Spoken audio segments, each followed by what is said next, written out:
I am thrilled to announce that tonight's video has been graciously sponsored by Skillshare. This incredible platform offers a wealth of online classes taught by experts on almost everything. Now is the best time to brush up on an old skill or learn something new. With classes from kickboxing to craft, there's something for everyone.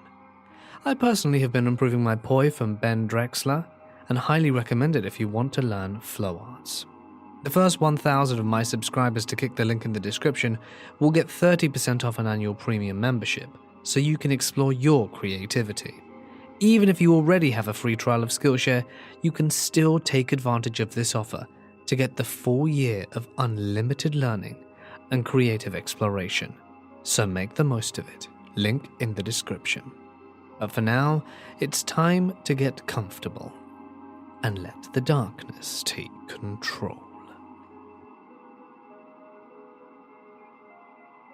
When I was 6, my babysitter was this nice middle-aged lady and her equally nice husband. My twin brother and I were always at their house in the summer and hung out with the couple's 2 grandkids, another boy and girl sibling set of similar ages.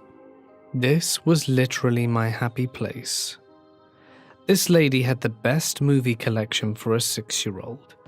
It's where I saw The Last Unicorn for the first time, as well as The Little Mermaid, The Great Mouse Detective, The First Land Before Time, and The Brave Little Toaster. And her husband was a phenomenal cook by a kid's standard. Every day was chicken nuggets and pizza day.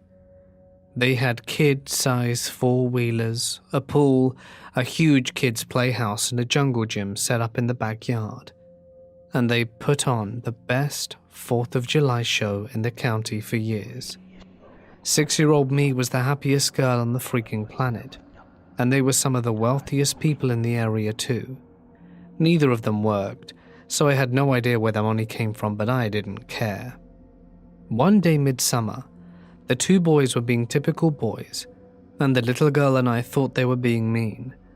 In reality, the boys wanted to play war or something, and the girls wanted to play weddings, or something similar. She and I were sad, and we refused to play with the boys. Instead, we decided to pick flowers that grew at the edge of the forest. We thought it was baby's breath, but it was really just poison hemlock. Seriously. Kids, right?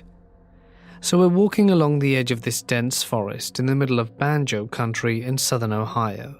This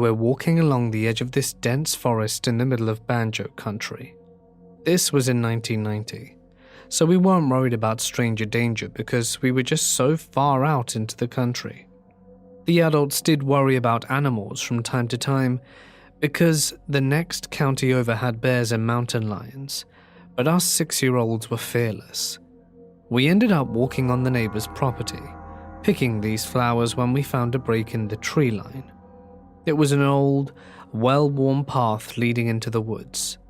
For whatever reason, i.e. we were dumb, she and I decided to ditch our flowers and take the path into the woods and see what it led to.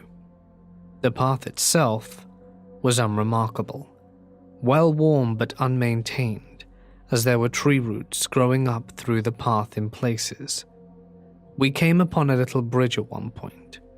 We were both a little confused about it, because we had been told there were no creeks in our area, yet there was a bridge. It wasn't a particularly old bridge either, but the creek bed under it was dry as a bone. Weird. We kept going because, why not, I guess? I'm not sure how far we walked beyond the bridge, but we ended up in a clearing with stones all around it in a circle. The clearing was big enough that there was a gap in the trees that allowed the sunlight in, and in the middle of the circle was a massive stone-walled well. It was big enough that there were stairs built into the dam wall in a huge spiral. My little friend was mesmerized by the well. She found a rock and tossed it in. We never heard it hit the bottom. As we were searching for more rocks to throw in, I was rooted around in the brush by the bigger stones and actually looked at the big ones. They were not normal stones. Nope. I was a smart cookie, already reading at 3rd grade level the summer before 1st grade, something that I loved to show off to anyone that would sit still for 3 seconds or more, so I could read the stupid stones. There were names and dates cut into the rough-hewn stones. We were in a graveyard, in the middle of the woods, far away from our adults. I remember getting chills realizing this. Moments later, my little friend got really quiet and poked me. She pointed to the edge of the clearing on the other side of the wall. Thankfully, not the side that we had entered the graveyard on. My little heart would have exploded, I think. She was pointing at a dark shape standing just inside the woods facing us. We both stood up very slowly and stared at this dark shape. At some point, the little girl took my hand and tried to get me to leave, but I couldn't move. The fear was paralyzing. I didn't move until the clouds covered the sun, and our bright, inviting clearing became slightly shadowy. Then, the shape moved. It was an adult-sized / shaped thing, wearing long dark robes with a hood over its face. We were stupid kids, but we weren't that stupid. We both turned tail and ran as fast as our little legs allowed. My friend was faster than me because I was a chunkier kid with a love of reading and movies and pizza, which leads to overweightness. Who would have thought it? So she made it to the bridge first.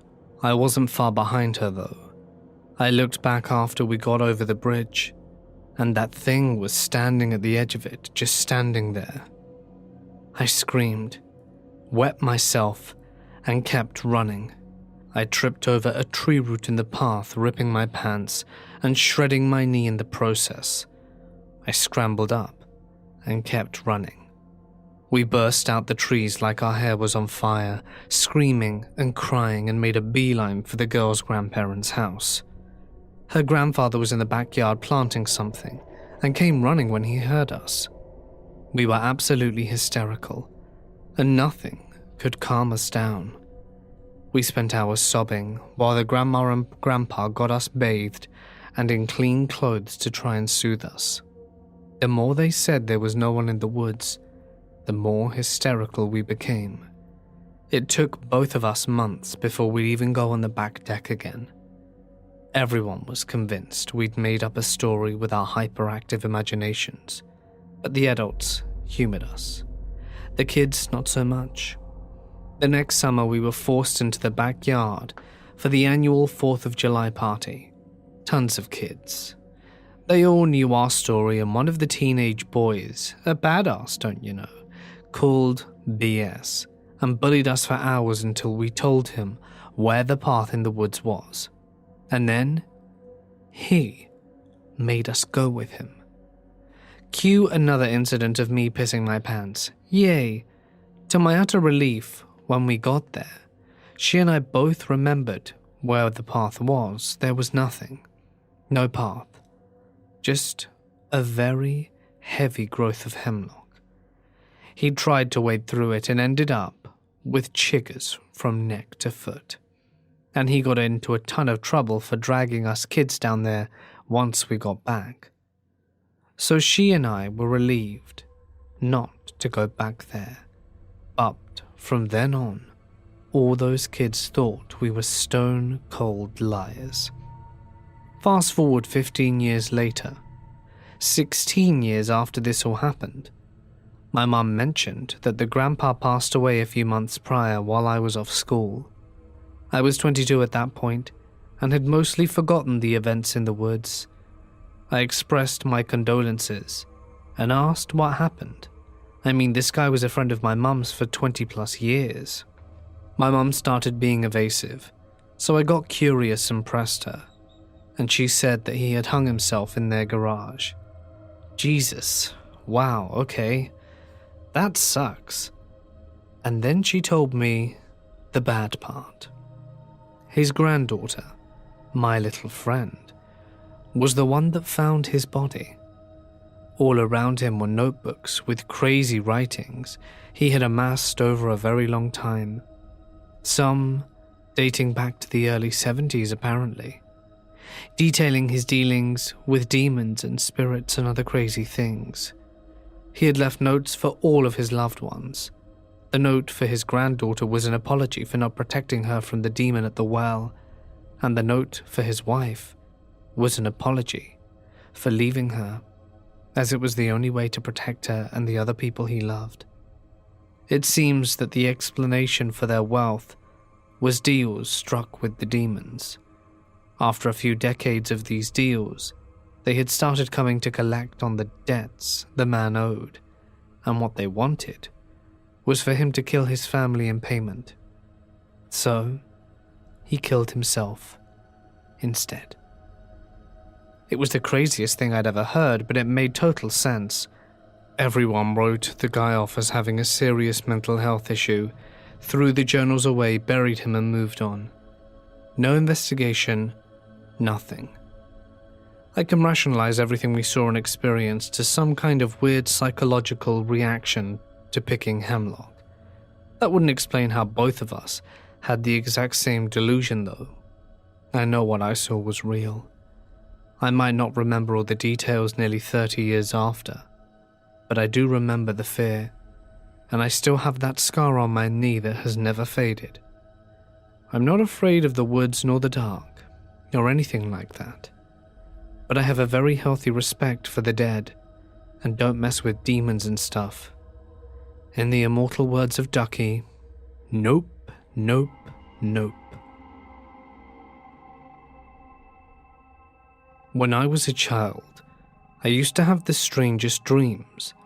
I would find myself in a sun-drenched field playing ball with a 6-year-old African girl, her hair in twists, clad in a red and white checked gingham romper.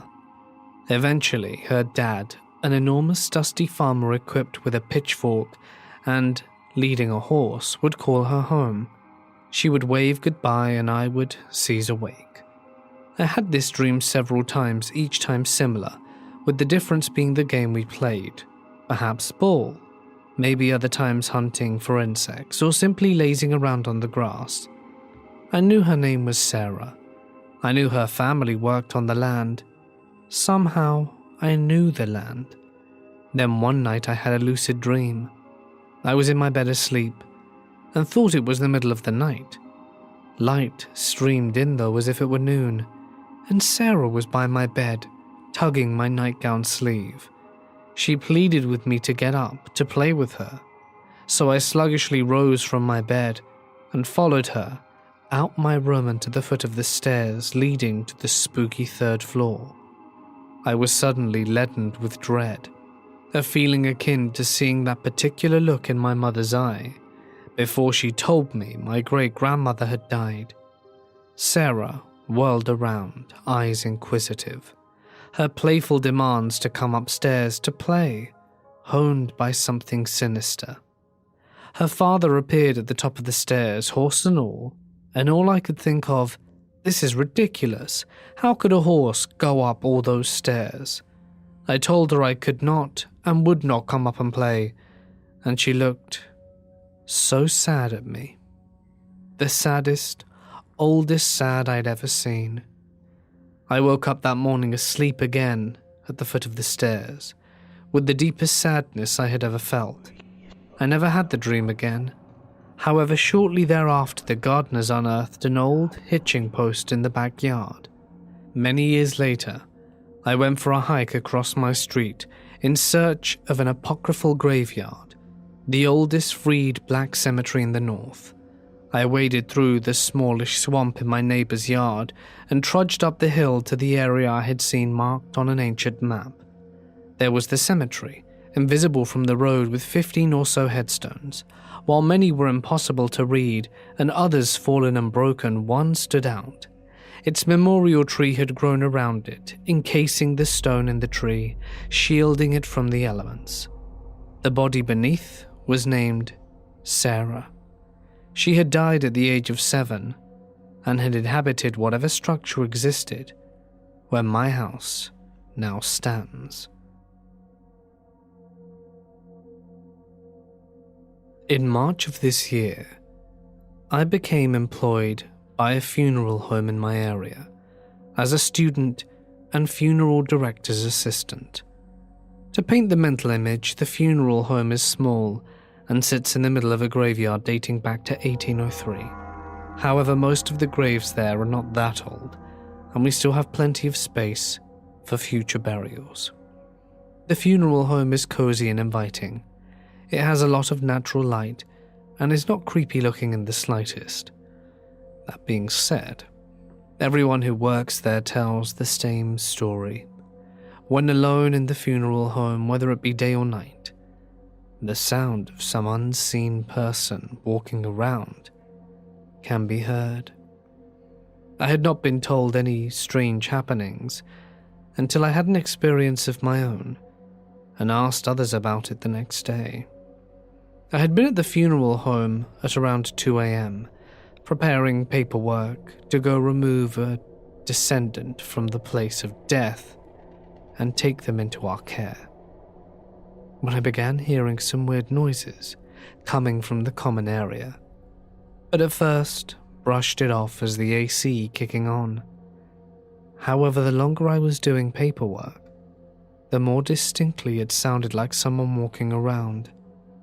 I knew that I had disarmed the alarm myself while coming in, so I didn't really think anyone was there with me.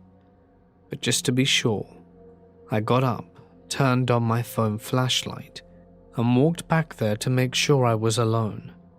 Of course, I found nothing, but I thought it was really weird.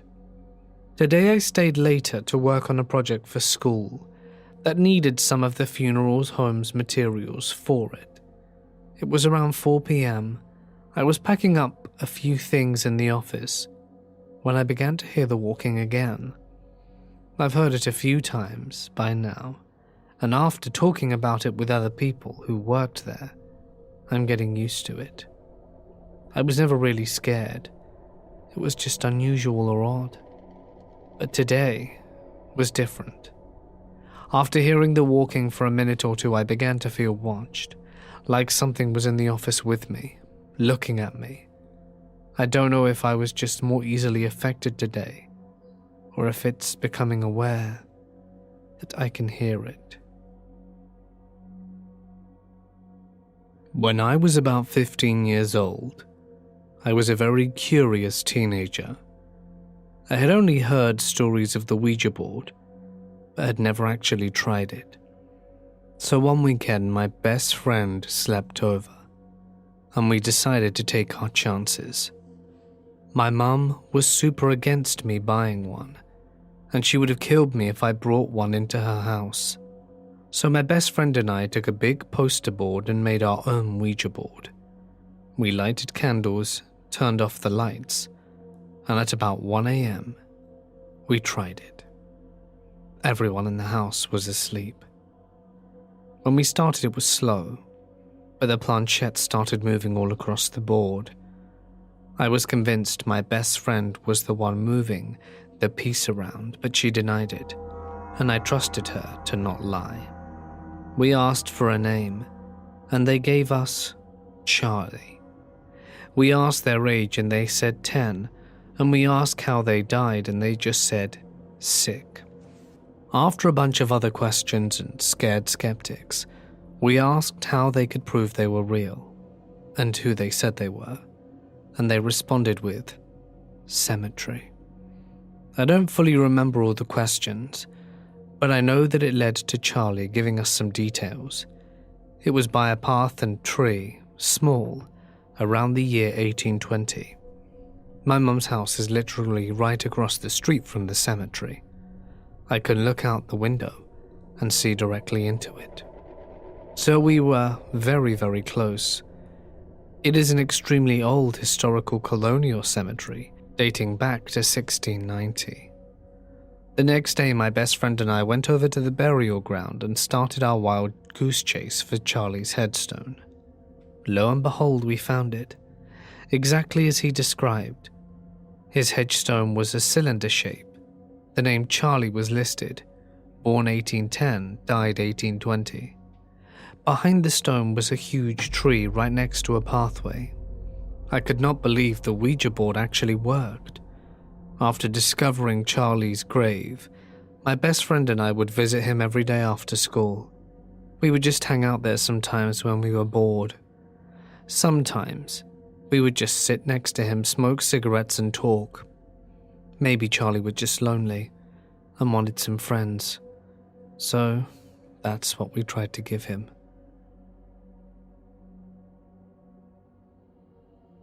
I was walking around the forest near my house with a friend, and we decided to cut off the path and see how deep we could get through the trees before they became too thick.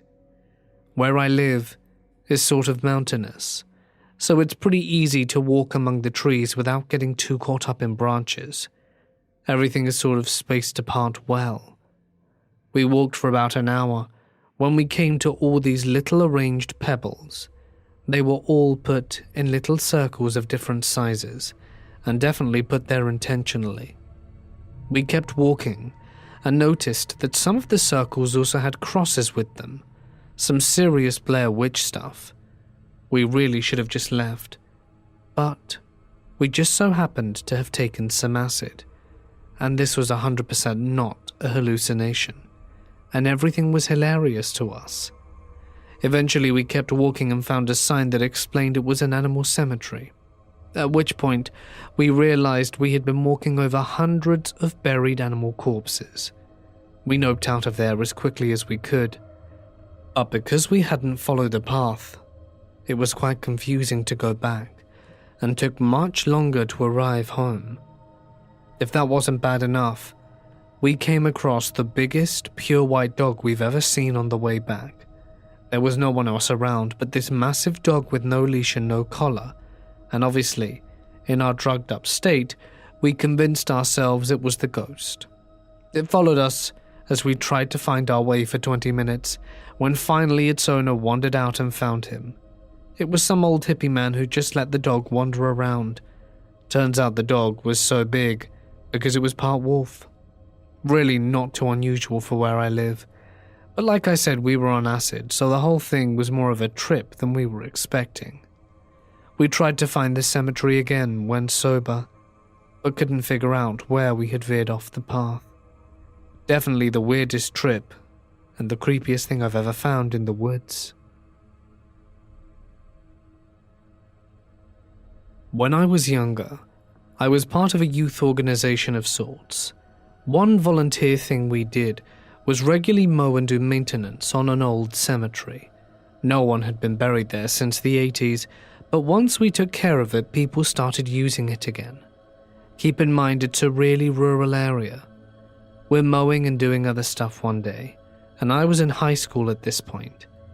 It was near the end of the day, so most people had gathered by the gates.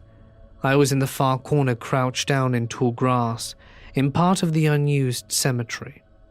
I was going through an old pile of flowers, finding the years and years worth of plastic flowers that had been tossed away so that they could be disposed of properly.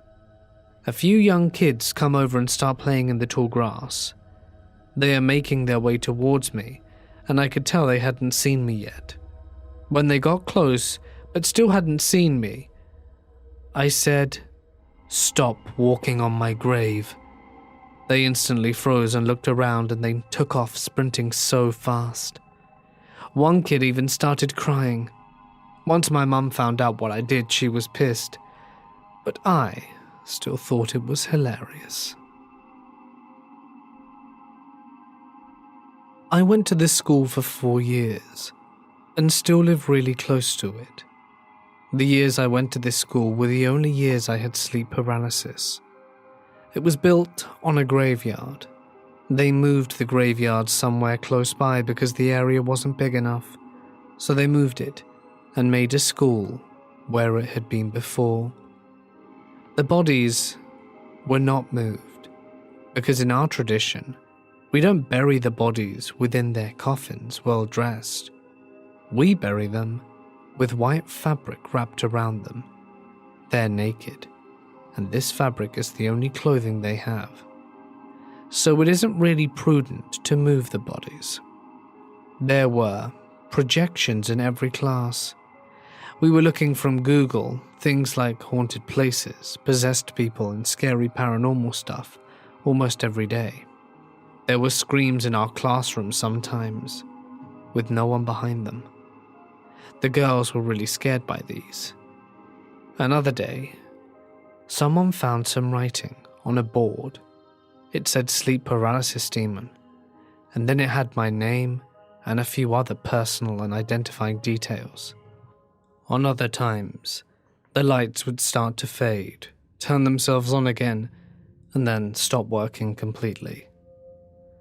This happened just when the projection started to show the images, and then we learnt that part of the light was the lighting exploding.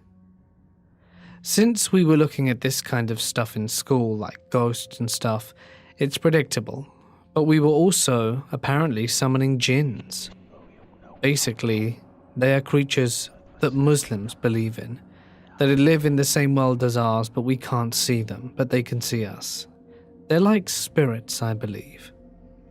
One day we tried to summon a jinn when something strange happened. Some of us who joined in the summoning went to the graveyard on a lunch break.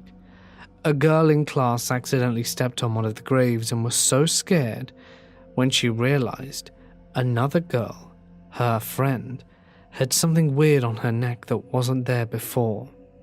When we realized and told her, she began to cry for a long time. Everyone was very scared.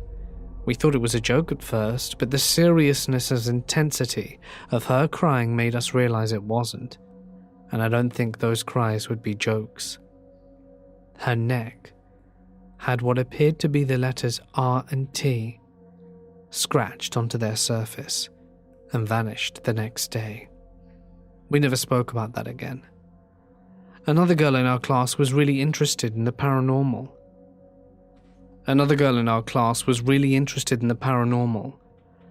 And said that it probably meant Spirit of God, and this scared everyone even more, as in our language the first two letters would be RT.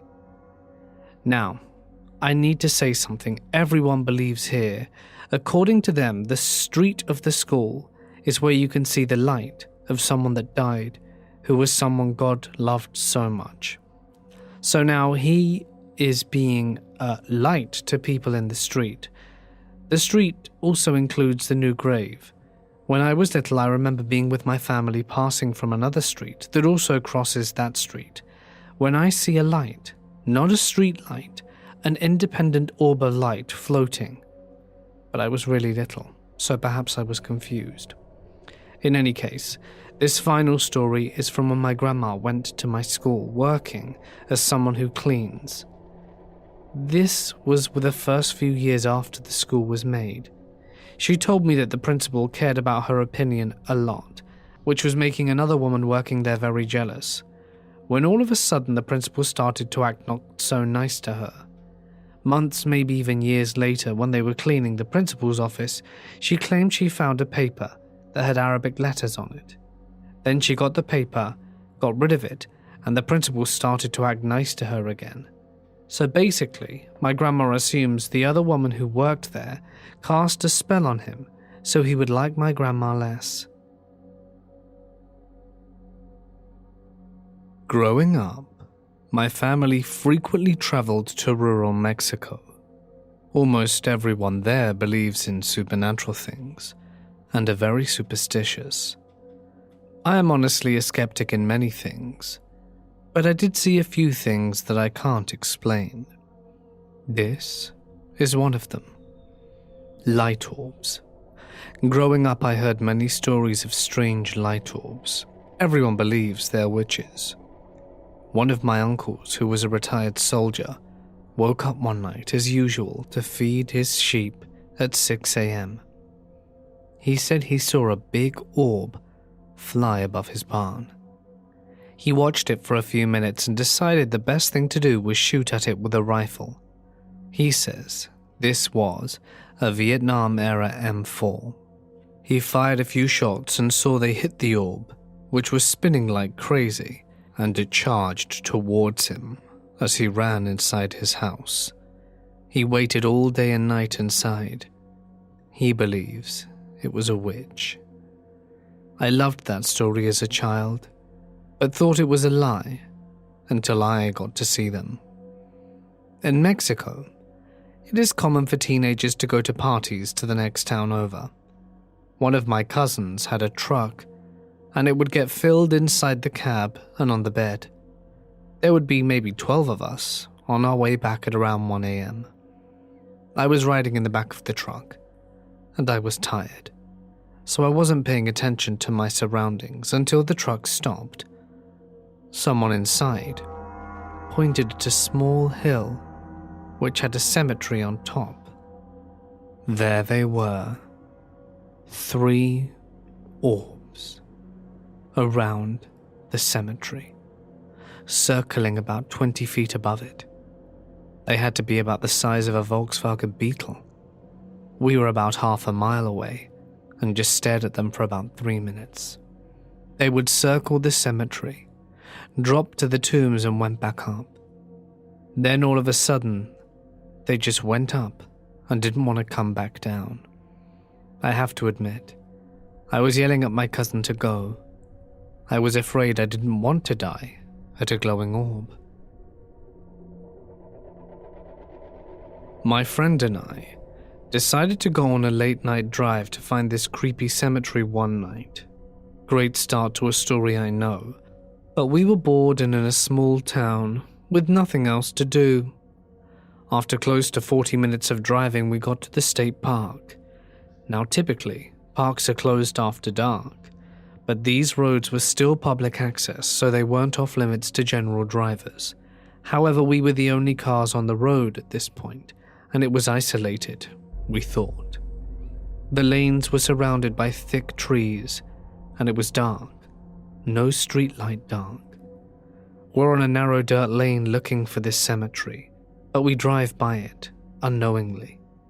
The area we were driving through was kind of like a square of roads with only one way in and out. We get to the crossroads, where the road we are on goes straight through, or you can continue back through by a left-only turn. Next to the ditch across the road from us, we see a dark green sedan pulled into the brush, no lights on, no people around it, not an accident from all we could tell.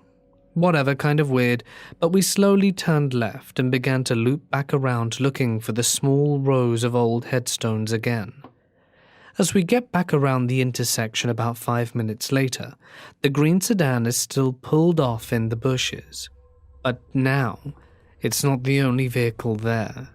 There's a big pickup truck, idling in the dark across from us, blocking the straightaway. Now, it had to have come from the other direction since no other cars passed us or were in front of us or behind us. That was the way we had planned to go, to leave the park since we hadn't found what we were looking for, but we couldn't pass through. This truck was in the middle of the road, taking up all the space on either side. At first, we were thinking, this guy's pal probably got his car stuck and called for help. Then this truck guy turns on his headlights, his high beams, and starts revving his engine hard. My friend and I exchange looks, like wondering who's overcompensating for something, and when we turn back, trying to see through the blinding light, we see a silhouette of a big, bulky man. He's standing in front of the truck, hands on his hips, just standing there. We aren't a car's length and a half away from this guy, and there's nowhere to go but left, which we know just leads us back around to the same place. We sit staring at each other for a few moments, trying to decide what to do. My friend starts pulling the car forward at a snail pace, trying to keep as much distance between us and this truck as possible, and we make the left turn. He's just standing there, not moving, looking in our direction. We weren't scared yet, really. But I'm a bit paranoid generally, so I was waiting for him to lunge at the car, throw something at us or something. I don't know, it just really felt off. After we turn, I check the rear view and see the guy holding something as he takes a few steps behind our car in the outline of the light. It's long, barrel-shaped and threatening looking. We peel out of there now, wanting to put distance between us, but forgetting we are stuck in this square of roads. When we get back to about halfway, we begin to see the start of the straightaway and the truck, whose headlights we can still see. We pull off to the side of the road, trying to figure out how we can exactly get out of this situation. I look out the window and see that we are sitting right next to the cemetery we had been looking for, but we are both too freaked to get out now, and we laugh at the irony for a second. Then we see headlights coming from behind us. It's the guy, and it gets closer. We see it's a white SUV, and it slows next to our car. The window rolls down, and it's a car full of guys our age. "What are you guys up to out here?" the driver says.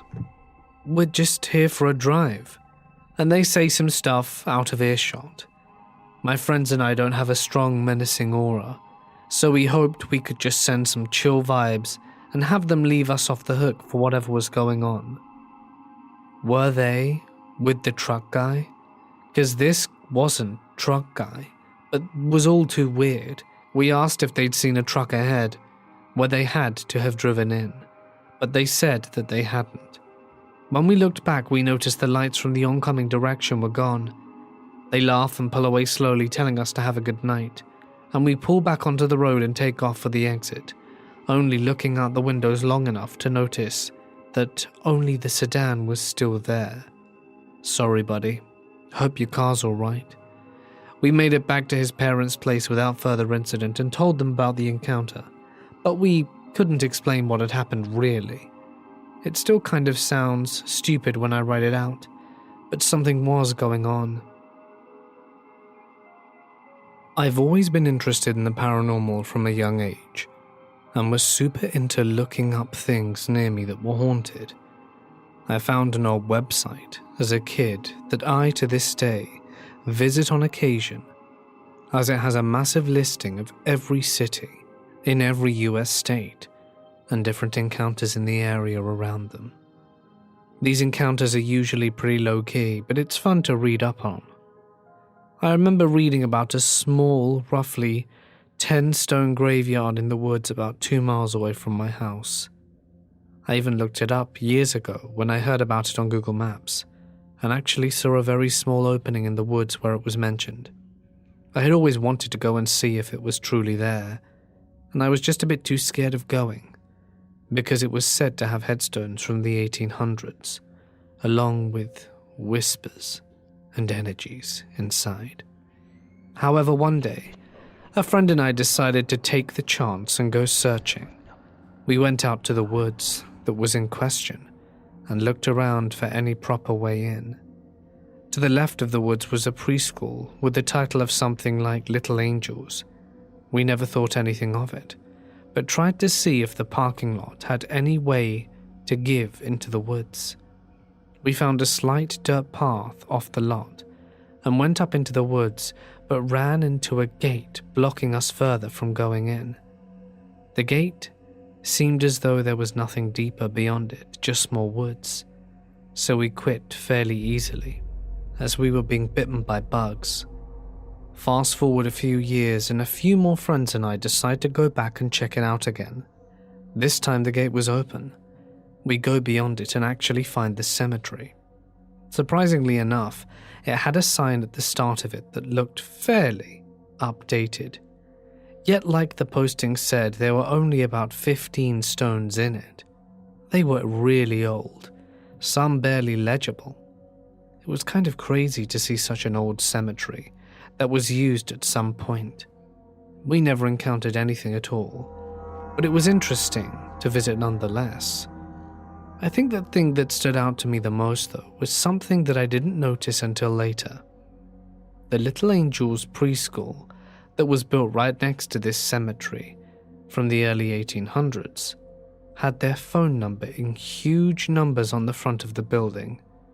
The last 3 digits was 666. I found that quite creepy. although it's probably nothing too interesting, as we didn't notice anything happen to us. Still feel like it was a crazy coincidence, the placement and everything.